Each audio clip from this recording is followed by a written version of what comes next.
आज हम समझेंगे कि बैंक में कौन कौन सी एंट्री लेवल की रोल्स एंड प्रोफाइल होती है। ब्रांच बैंकिंग यानी ब्रांचेस की बात करें तो सीएसओ, कस्टमर सर्विस ऑफिसर या कस्टमर सर्विस एग्जीक्यूटिव या फिर कहीं कस्टमर सर्विस एसोसिएट, ये सेम जॉब रोल्स हैं, अलग अलग नाम के साथ। मतलब डिफरेंट बैंक्स अपने अलग अलग प्रोफाइल के नाम यूज करती है। सीएसओ या फिर सीएससी, कस्टमर सर्विस ऑफिसर या कस्टमर सर्विस एग्जीक्यूटिव की जो सिटिंग होती है वो जनरली हेल्प डेस्क पे होती है। जब आप ब्रांच विजिट करते हो तो वहां पे आपने देखा होगा एक डेस्क होता है जहां पे लिखा रहता है how may I help you. तो इस डेस्क पे जो हेल्प डेस्क ऑफिसर्स होते हैं वो हैं सीएसओ। आप समझते हैं उनका काम एग्जैक्टली होता क्या है? उनका काम कस्टमर्स को ग्रीट करना और उनकी क्वेरीज, उनकी प्रॉब्लम्स को सुनना, समझना और उसका रेजोल्यूशन देना। Account related queries, balance inquiries या ट्रांजैक्शंस डिटेल्स प्रोवाइड कराना होता है इनका काम। कस्टमर्स की जो भी रिक्वेस्ट है, जैसे चेक बुक, डेबिट या क्रेडिट कार्ड इशू करना, अकाउंट स्टेटमेंट के बारे में जानना, ये सारी चीजें प्रोसेस करने का काम होता है कस्टमर सर्विस ऑफिसर का।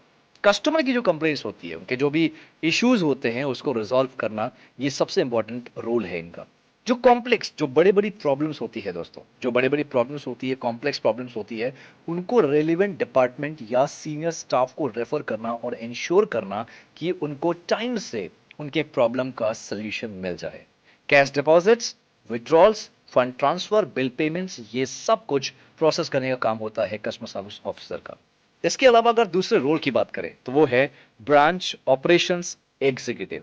इनका काम होता है डेली कैश हैंडल करना, ट्रांजैक्शंस को मॉनिटर करना, जो केवाईसी होता है, नो योर कस्टमर, और एएमएल यानी एंटी मनी लॉन्ड्रिंग, इनके जो कंप्लायंसेस होते हैं उनको इंश्योर करने का काम होता है इनका। ब्रांच रिकॉर्ड्स और रिपोर्ट्स को मेंटेन करने का काम होता है ब्रांच ऑपरेशन एग्जीक्यूटिव का।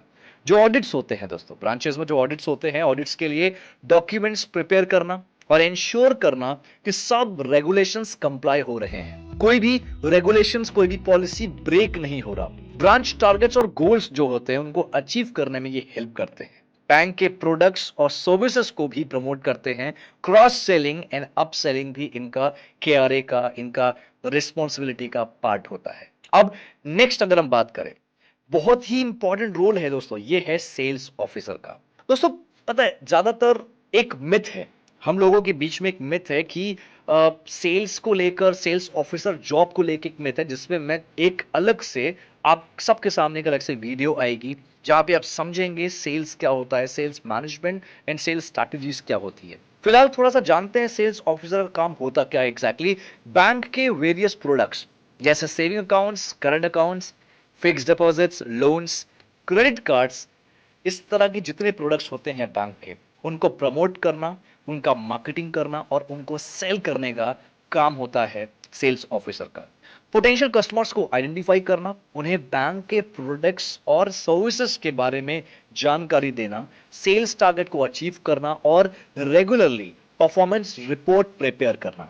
जो एग्जिस्टिंग कस्टमर है आपके, उनके साथ एक बहुत ही अच्छा रिलेशनशिप बिल्डअप करना, कस्टमर की नीड्स को समझना और उन्हें एक सुटेबल फाइनेंशियल प्रोडक्ट रेकमेंड करना, ये सारे रिस्पॉन्सिबिलिटीज दोस्तों होते हैं आपके सेल्स ऑफिसर के। अब सबसे इंपॉर्टेंट चीज जो 99% सेल्स ऑफिसर नहीं करते, जी हां आपने सही सुना, 99% सेल्स ऑफिसर जो बैंक्स में नौकरी कर रहे हैं वो ये चीज नहीं फॉलो करते, वो है मार्केट ट्रेंड्स को समझना, कंपटीशन एनालिसिस करना, आपके जो कॉम्पिटिटर्स हैं वो एग्जैक्टली क्या कर रहे हैं उनको मॉनिटर करना, पोटेंशियल बिजनेस अपॉर्चुनिटीज को आइडेंटिफाई करना, सेल्स की स्ट्रैटेजी बनाना कि अगर आपको कोई एक्स वाई जी प्रोडक्ट मिला है, उस प्रोडक्ट के बारे में आपको पूरी अच्छी जानकारी होनी चाहिए और उस प्रोडक्ट को सेल करने की क्या स्ट्रैटेजी है, क्या प्लानिंग एंड प्लॉटिंग है, ये आपको प्रॉपर ड्राफ्ट करना होता है। आपको बहुत अच्छे से मार्केट में उतर के या फिर अलग अलग पोर्टल्स के जरिए मार्केटिंग एनालिसिस भी करना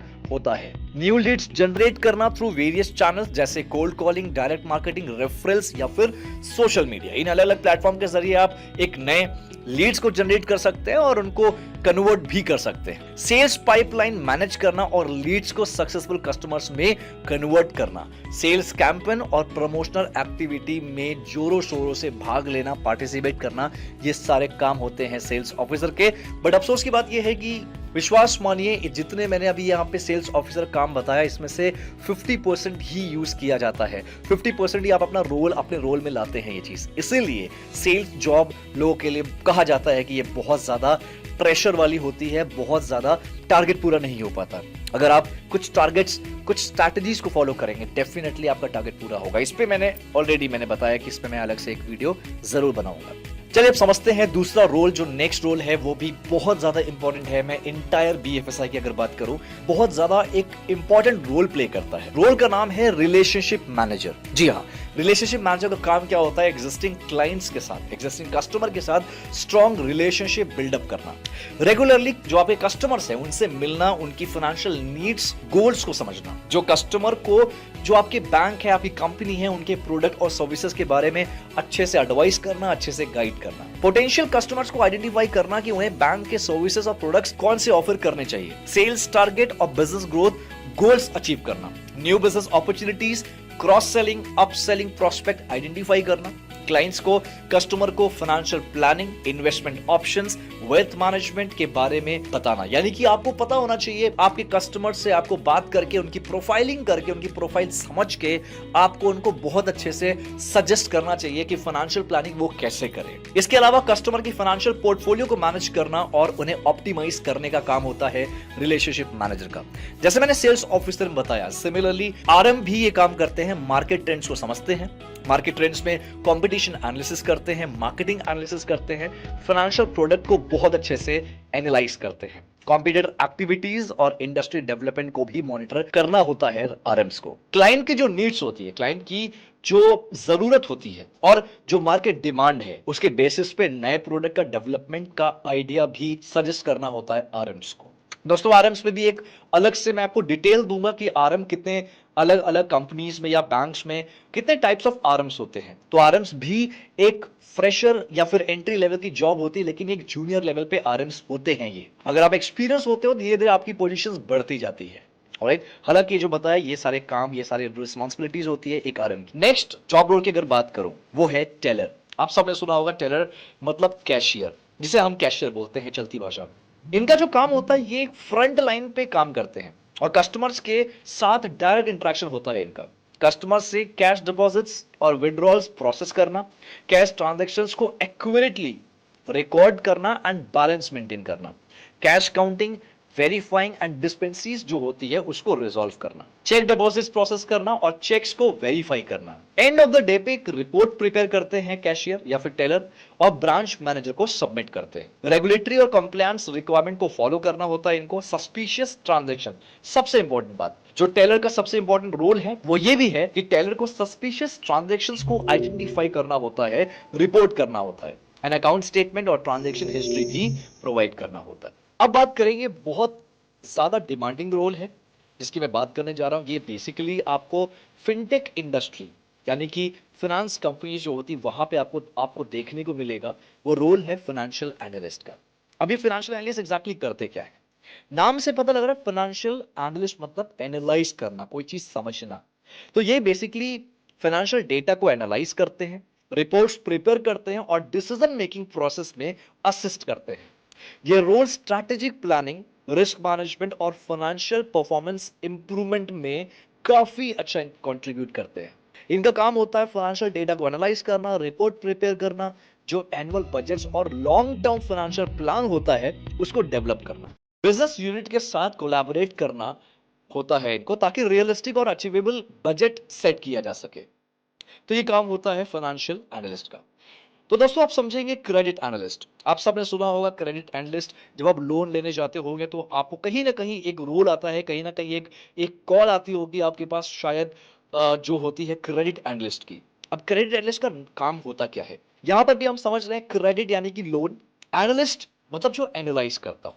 एक फिनटेक या फाइनेंशियल भाषा में यही होता है, फाइनेंशियल इंफॉर्मेशन को एनालाइज करके लोन एप्लीकेशन और क्रेडिट वर्दीनेस ये एसेस करते हैं कि कोई भी कस्टमर को हम लोन दे सकते हैं, किसी भी कस्टमर को हम लोन दे सकते हैं या नहीं, या कोई भी कस्टमर लोन लेने लायक एप्लीकेबल वो है या नहीं। ये कौन एनालाइज करता है? Credit analyst. ये रोल रिस्क मैनेजमेंट और फाइनेंशियल स्टेबिलिटी इंश्योर करने के लिए बहुत क्रूशियल होता है।